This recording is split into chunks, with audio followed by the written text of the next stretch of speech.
Students at Rich Neck Elementary School will not be returning to class for the second week now as the investigation there continues. We do know that the 6-year-old that shot a teacher there did display warning signs before pulling the trigger in the classroom. This is an unprecedented situation that we're dealing with. A 6-year-old. It is unprecedented. A 6-year-old first grader at Rich Neck Elementary School is now under emergency custody after police say he intentionally shot a teacher there, 25-year-old Abigail Zwerner, on Friday, January 6th. Police calling Zwerner a hero for safely evacuating her students and getting help, the last person left in that room after sustaining a gunshot wound. And she turned around. She turned around to make sure that every one of those students was safe. A week later, the Associated Press reported at least one school staff member had been notified that the child may have had a gun in his possession prior to the shooting. The AP reported no gun was found after his backpack was searched, and police were not notified of any potential threats prior to the shooting. Those close to the school system shared their concerns about what may have been overlooked. Where were the signs? Were the signs ignored? Was there a cry for help? Was there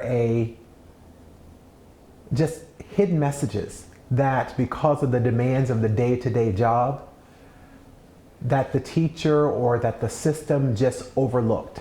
An internal investigation is now underway to figure out what happened and what changes will follow. Although we are not at liberty to state specifics after reviewing the preliminary results of the internal investigation, administrative changes have been proposed at Rich Neck Elementary. Metal detectors will soon go in every school in the district, starting with Rich Neck, but when remains unknown.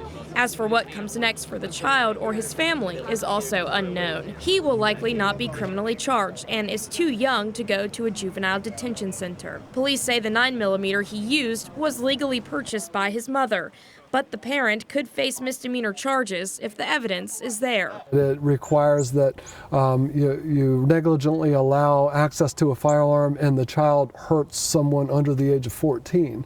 So that specific statute probably wouldn't even apply in this situation. So you would have to rely on a more general statute like contributing to the delinquency or neglect of a minor, which sometimes can be more difficult to prove. We have learned that the child is undergoing treatment at the Children's Hospital of the King's Daughters. A judge will then determine what next steps to take once he is released. School officials say they will have another press conference later this week to share additional information. I'm Elizabeth Holmes for CBS 6 News.